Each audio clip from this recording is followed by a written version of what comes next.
வணக்கம். நாம இன்னைக்கு வந்து பேச போற டாபிக் என்னன்னு பார்த்தீங்கன்னாக்கா, தொடர்ந்து 3 திரைப்படங்கள் 100 கோடி கலெக்ஷன் எடுத்திருக்கு அப்படின்னு வந்து பிஆர், அதாவது நம்முடைய பிரதீப் ரங்கநாதனை பத்தி வந்து மிகப்பெரிய டிஸ்கஷன் வந்து ட்விட்டர்ல வந்து உருவாயிட்டு இருக்குது. அப்போ எப்படிடா 100 கோடி கலெக்ஷன் வந்துச்சு? லவ் டுடே திரைப்படம் 100 கோடி கலெக்ஷன் எடுத்த மாதிரி ஒரு போஸ்டே கிடையாது. இவனுக்கு என்னடா திடீர்னு இப்படி ஒரு ப்ரொமோட் பண்ணிட்டு இருக்காங்க அப்படிங்கிறத பார்க்கும்போது ரொம்ப ஆச்சரியமா இருந்துச்சு. 50 கோடிக்கு மேலே கலெக்ஷன் வந்துச்சு அப்படிங்கிற விஷயம் எல்லாத்துக்குமே தெரியும். பட் ஆனால் 100 கோடி கலெக்ஷன் கிடையாது அப்படிங்கிறது எல்லாத்துக்கும் தெரியும். டிராகன் திரைப்படம் 100 கோடி கலெக்ஷன், அதுக்கப்புறம் டியூ திரைப்படம் வந்து 100 கோடி கலெக்ஷன், இதுக்கப்புறம் வரப்போற எல்ஐகே அப்படிங்கிற படம் இருக்குல்ல, லவ் இன்சூரன்ஸ் கம்பெனி அப்படிங்கிற படம் இருக்குல்ல, அந்த திரைப்படம் வந்து 100 கோடி கலெக்ஷன் எடுத்துட்டானா தொடர்ந்து 3 படங்கள் வந்து 100 கோடி கலெக்ஷன் எடுத்த மாதிரி கணக்கு வரும். பட் ஆனால் லவ் டுடே திரைப்படம் வந்து தெலுங்குல வந்து ரிலீஸ் பண்ணி, அதுக்கப்புறமேட்டு ஹிந்தியில் ரிலீஸ் பண்ணி, அது மூலமாக பெரிய வருமானம் வந்துச்சு அப்படிங்கிறதுனால அதையும் சேர்த்து போட்டு 100 கோடி கலெக்ஷன் அப்படின்னு சொல்லிட்டு இருக்கிறாங்க. ஒரு வேளை அப்படி ஓகேவா இருந்தாலும் சரி, 3 படங்கள் 100 கோடி கலெக்ஷன் எடுக்கிறது அப்படிங்கிற விஷயத்தை தாண்டி நம்ம யோசிக்க வேண்டியது என்னன்னா, இவ்வளோ பெரிய வெற்றியை முதல் 3 படங்களை வந்து பெறது அப்படிங்கிறது சாதாரணமான விஷயம் கிடையாது. தனுஷ் அவர்களுக்கு ஒரு காலத்தில் வந்து நடந்துச்சு அப்படின்னா, துளுவதோ இளமை அப்படிங்கிற படம், காதல் கொண்டேன் அப்படிங்கிற படம், அதுக்கப்புறமேட்டு திருடா திருடி அப்படிங்கிற படம், 3 திரைப்படங்களும் மிகப்பெரிய வெற்றி அடைஞ்சது. அதே மாதிரி நம்முடைய கார்த்திக் அவர்களுக்கும் பெரிய 3 படங்கள் மிகப்பெரிய பேர் வந்து வாங்கி கொடுத்துச்சு.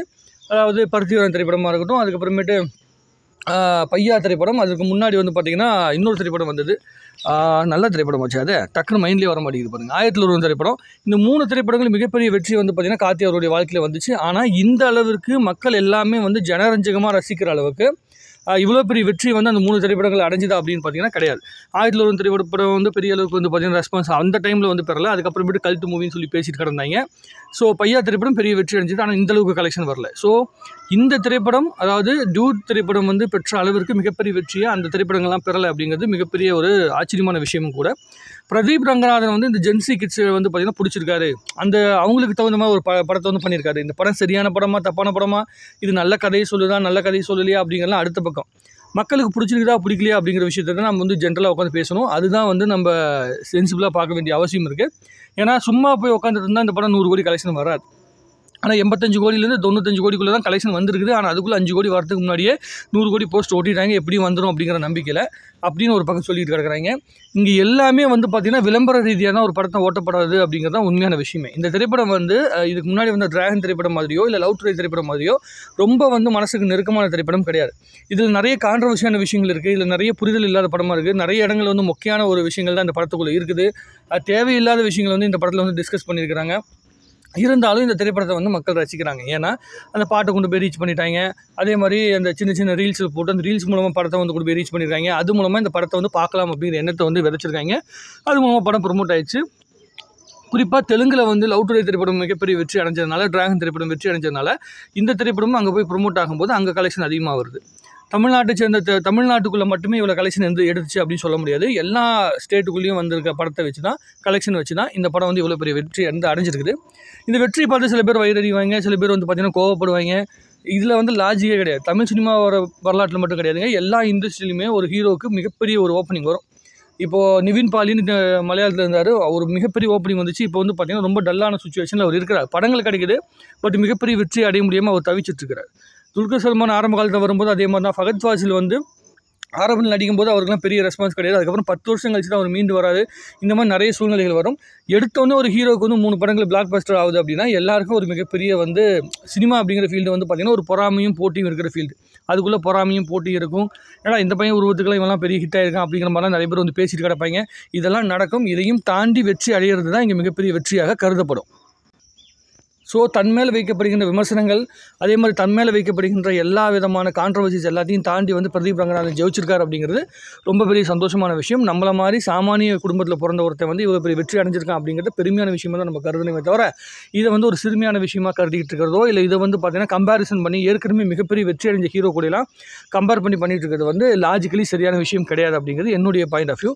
பட் ஆனால் நீங்கள் பர்ஃபார்மன்ஸ் ஓரியன்டாக வந்து கம்பேர் பண்ணலாம். பிரதீப் ரங்கநாதன் வந்து பார்த்திங்கன்னா தனுஷை காப்பி அடிக்கிறாரு, அப்போ ரஜினியை காப்பி அடிக்கிறாரு இப்படிங்கிற மாதிரி நிறைய விஷயங்களை வந்து நம்ம வந்து பேசலாம். அது நல்ல விஷயம் தான். ஏன்னா பர்ஃபார்மன்ஸ் ஓரியன்டாக நம்ம என்ன வேணால் விமர்சனம் பண்ணலாம். ஆனால் வெற்றி ரீதியாக வந்து நம்ம விமர்சனம் பண்ண முடியாது. மக்களுக்கு ஒரு விஷயம் பிடிச்சி போச்சுன்னா நம்ம போய் ஏன் பிடிச்சிருக்குன்னு போய் மக்களை கேள்வி கேட்கவே முடியாது. அதே மாதிரி தான் அதை தான் வந்து மெயின் விஷயமாக நம்ம வந்து பேசணும். மக்களுக்கு இந்த படம் பிடிச்சிருக்கு அப்படிங்கிறது தெரியுது. இந்த 2K கிட்ஸுக்கு ரொம்ப ரொம்ப பிடிச்சிருக்கு அப்படிங்கிறது தெரியுது. 90s கிட்ஸுக்கு இந்த கான்செப்ட் பிடிக்காது. என்னடா இந்த மாதிரி ஒரு கான்செப்ட் வச்சுருக்காங்க, தான் மனைவியை வந்து பார்த்திங்கன்னா தன்னோட லவர் கூட ஓடுற மாதிரி ஒரு கான்செப்ட் வந்து வச்சுருக்காங்க. இதுக்கு முன்னாடி நிறைய படங்கள் வந்துருக்குது.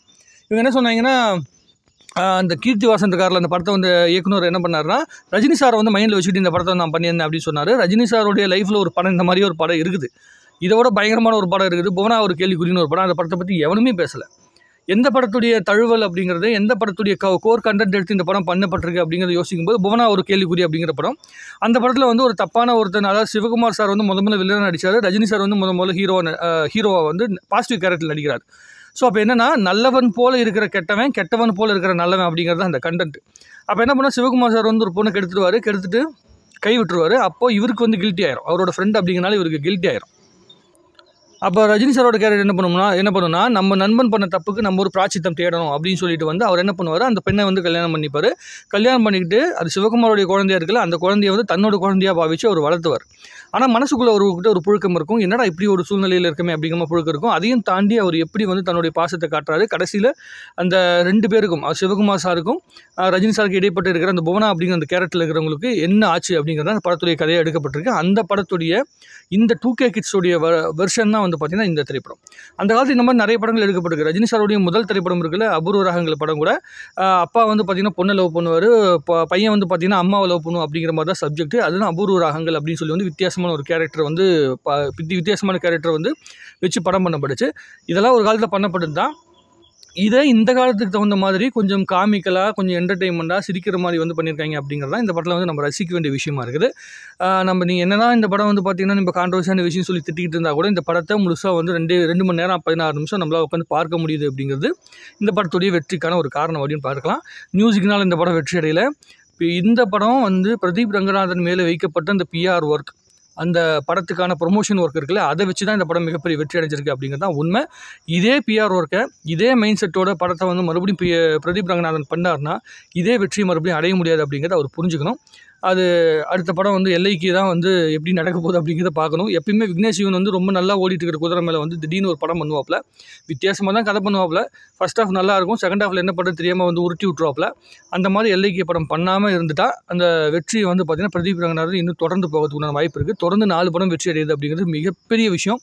அது இந்திய சினிமாவில் யாருக்குமே நடக்காது. அது பிரதீப் ரங்கநாதன் நடந்தால் ரொம்ப ரொம்ப சந்தோஷம்.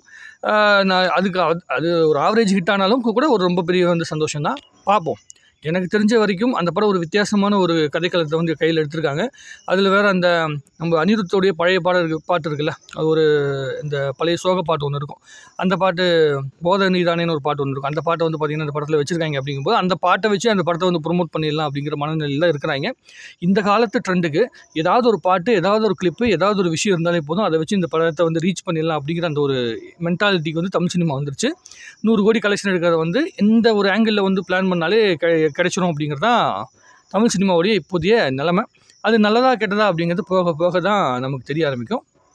ஆக இந்த 100 கோடி ரூபாய்கள் வியாபாரமான திரைப்படம் இருக்குல்ல, இந்த திரைப்படத்துடைய வெற்றி அப்படிங்கிறது தமிழ் சினிமாவுக்கு ரொம்ப அவசியமானது. அடுத்த ஜென்சி கூட்டத்துக்கான ஒரு ஆக்டராக வந்து பார்த்திங்கன்னா பிரதீப் ரங்கநாதன் உருவாயிருக்காரு அப்படிங்கிறது மறுக்கப்பட முடியாத உண்மை. உங்களுடைய கருத்து எதுவும் கமெண்ட்டில் போடுங்க. இன்னும் நிறைய பேசும். வாழ்க தமிழ்நாடு, வளர்க தமிழ் சினிமா.